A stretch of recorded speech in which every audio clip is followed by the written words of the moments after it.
Okay, welcome to what's going to be classed as a pod-off. This is the first time we've ever done such a thing, but we have two different people in the hot seats today, and we're going to go and we're going to talk and figure out exactly what's best, QuickBooks versus Xero. They don't know this yet. So in the green corner, we have Kirsty. Kirsty, please tell to that camera over there exactly who you are, why you're here.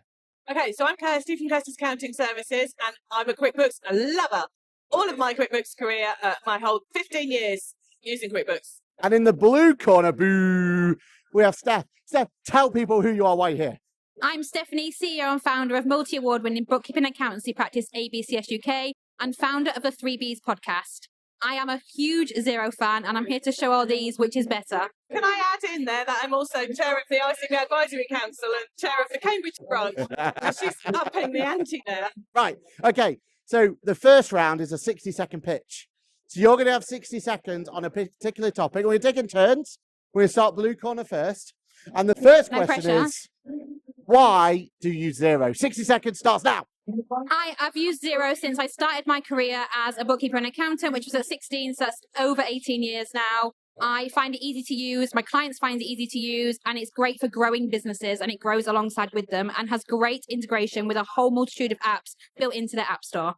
Is that it? You don't want the full 60? Don't need it. Just giving time away. Come on, Kirsty. Okay, so QuickBooks is perfect, and it's so much easier to use than Xero for your actual everyday person. It's intuitive for even things like the journals. You can find it. I love the audit trail. The receipt match needs a bit of work, but we're working on that. And the customer and the supplier screens are just so brilliant and easy to use. And I like the intuitive bank feed. Let's not forget the reconciliation is, bee's knees. Yeah, you got me there. Steph, anything you want to talk about reconciliation? Don't Not you bother? really. She doesn't bother because she can't. Don't need it. I'm too good. Okay, that's why you guys love it. And that's what we love to hear about. But why did your clients love it? Okay, so the clients find it really simple and easy to use. They don't have to worry about this strange reports and debtors and creditors and all that sort of stuff. They can basically just look at their client screen. They can look at their supplier screen. They can look at the bills to pay. And the bank feed is just, you can group it. You can match it. It's brilliant. You get the rules in place and make the most of it. Love it. Over to the blue corner. Unlike QuickBooks with Xero, you don't need to input the rules. It intuitively learns your patterns and procedures, so automatically matches off your receipts in your reconciliation screen. And my clients find it easy for them to use. They also can pull custom reports, or we can build them to show them exactly what they need. Don't get me started on reporting. Don't get me started on the payroll. Oh, I agree with you on the payroll. I feel both of you get 2 free shots now. So any topic you want, just throw it out there. You want to talk about payroll, you want to talk about, go. For me, Xero is far better for the integration purposes. Its integrations with a whole multitude of apps, specifically e-commerce, things like Link My Books, are far superior to the connections with QuickBooks, including Cresco, where you can't put a button onto the invoices in QuickBooks, but you can in Xero. Using the Cresco card. Well, I do like the Cresco link and it does get used for my QuickBooks clients, and the matching works, and that's all fine. The payroll, and let's just move on. Yeah, please do. Xero's the same, to be fair. Yeah, I like Microsoft Payroll Manager. My vote. Okay, right, now we're going to go for 30 seconds. So we're going to cut it down, and I want you to tell me what new feature you're looking forward to. You might as well go blue first because it's shorter. Go. I am looking forward to their payroll software finally being compatible and easier to use for both accountants and for bookkeepers. Kirsty, you've only got 30 seconds, so to really just pick 1 or 2 of the features. Go. Okay, I can't wait for Intuit Assist to come through, and it's really hopefully it's going to click all those nice, easy matches that are actually going to match first time, and that's going to save us all some time to get onto the more complicated stuff. Okay, we're going to move on to, I'm going to be less biased now. What feature Really? knocks the other out the park? What one feature will you go for that you just think, this is the one, this is the reason I've chosen it? Kirsty, you're first. Stop for a minute. There's a Xero feature I really like. Oh, Jesus.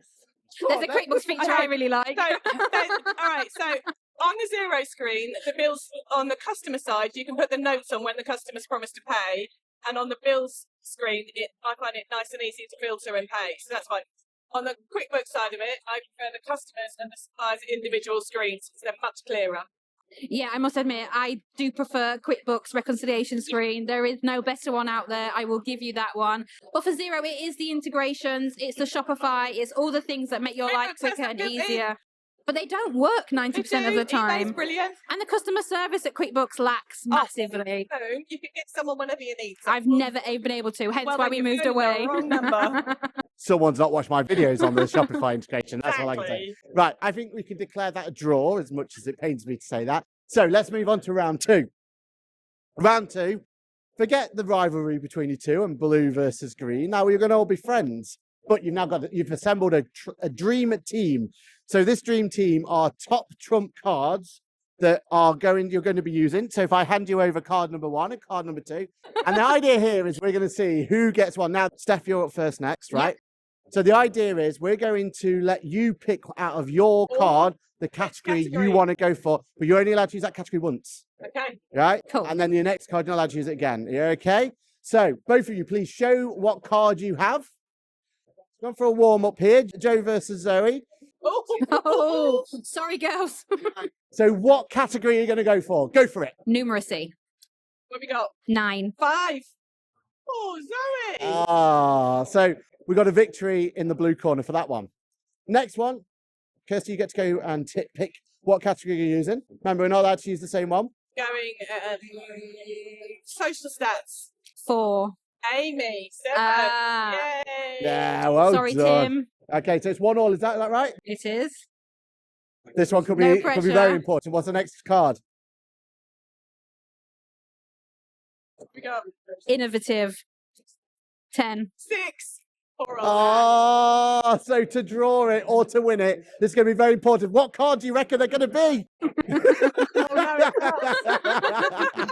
Kirsty, what are you going for? I'm going for numeracy. I got 10. We're not to use the same category twice, though, right? Oh, no. I didn't. You did. Yeah. No. We're technically not allowed to use that category again. Oh, at all. Banter. 7. 6. Oh, we have a draw. A fix. It's a Sorry, QuickBooks say that again. fix. So what? It's a fix. Maybe. All right, final round then. So we're drawing so far, so this final round could do it. I want you both to tell each other what it means to be voted for Bookkeeping Influence of the Year and how you were managed to do it. So this is a very somber and humble moment. Please tell each other, look into each other's eyes and explain why it is and you know, how grateful you are for one another. Go for it. I'm really proud of Steph for doing her book podcast, and she's got a book coming out and everything that she's doing in the industry. So I vote Steph.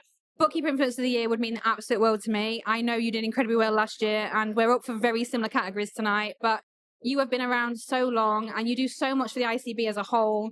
I think both of us are incredibly worthy winners tonight.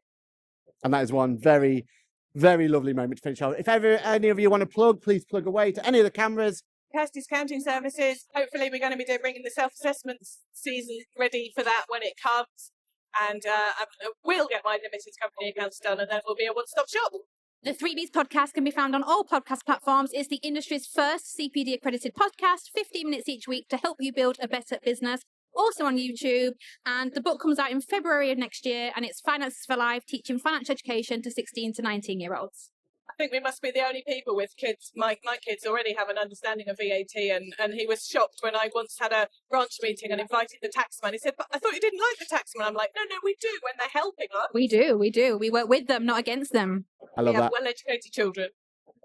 Okay, then, everyone. So that was it. That was a declared draw between them, even despite my bias trying to make sure that QuickBooks win there. So thank you to both of you two. Thank you for coming along. Thanks for having us. you. Enjoy it. And don't forget that you can get more content like this on this channel. Don't forget, we've got many more podcasts coming your way at the Podcast Pit Stop. And we have some cool friends, these two, to look forward to as well. So round of applause, please. And thank you so much for taking part in our very first pod off.